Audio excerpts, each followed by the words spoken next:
completely innocent Philly man, all right? Was incarcerated for over 10 years. Never did anything wrong. Put it up full mass. Here we go again. This time, his name is C.J. Rice. Mr. Rice is a black male in Philadelphia. Back in 2013, he was found guilty of a crime despite his own medical doctor testifying that he was physically unable to carry out the alleged crime due to a serious injury to his pelvis. There's more. C.J. Rice received a 30 to 60-year prison sentence for a shooting in Philadelphia that left 4 people injured, according to the New York Times. The shooting occurred in September 2011 at a residence in Point Breeze, injuring 4 people. A young man along with his mother, sister, and cousin, according to the DA. Witnesses reported that 2 or 3 gunmen wearing hoodies were involved and that they escaped the scene on foot. Rice had known the victims for years. He was named as a suspect shortly after the incident based on an anonymous tip received by the police. And then one victim naming him as the shooter later on. Rice had been experiencing mobility issues at the time of the shooting as he recovered from injuries he sustained in another shooting weeks earlier. The case gained national attention after CNN correspondent Jake Tapper was alerted to it by his father, Dr. Theodore S. Tapper. This is a beautiful part of the story.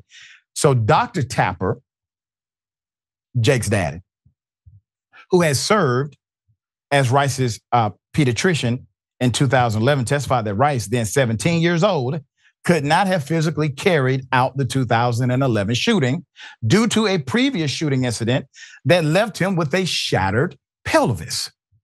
You can't move like that with a shattered pelvis.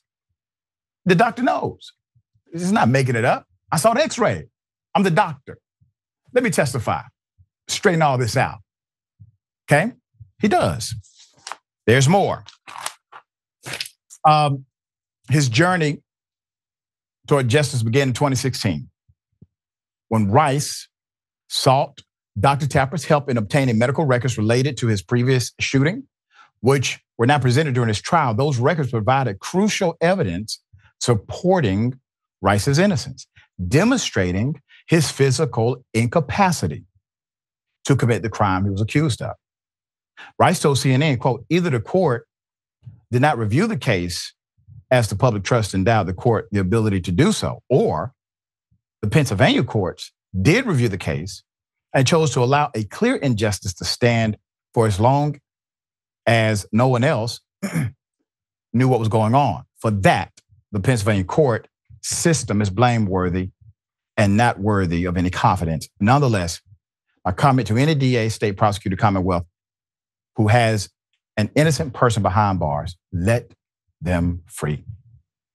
As for Rice, he eventually received a new attorney who then filed a habeas petition. A habeas petition is basically when you tell the government, hey, listen, I'm not asking to overthrow it or to overturn it, but we just want him out right now, and you to listen to what we have to say. So they filed this in December 2022, arguing that Rice's previous defense counsel was incompetent and stipulated to evidence that falsely implicated Rice in the shooting. ABC News in Philadelphia reported. That later led to Judge James Eisenhower granting the motion to then overturn the conviction.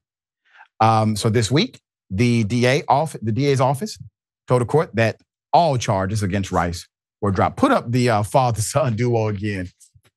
I think it's very beautiful that this medical doctor, who obviously cares deeply about people, never let it go. Never let it go. And was willing to talk about it more.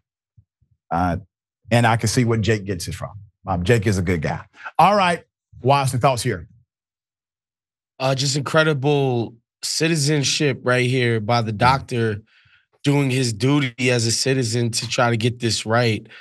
It's just amazing how often law enforcement just gets stuck on a suspect or gets stuck on the concept that they need to close a case Right. and they just stay laser focused on a guy even when the evidence isn't even pointing towards them. And you would think a member of the community as, highly regarded as a doctor, stepping in would make a difference. But I think in these systems where these people really they really view themselves as having to have a close rate, right? Like they look at Mm-hmm. their percentages, not how much justice is being meted out, but they just for their career wise, what is my close percentage looking like?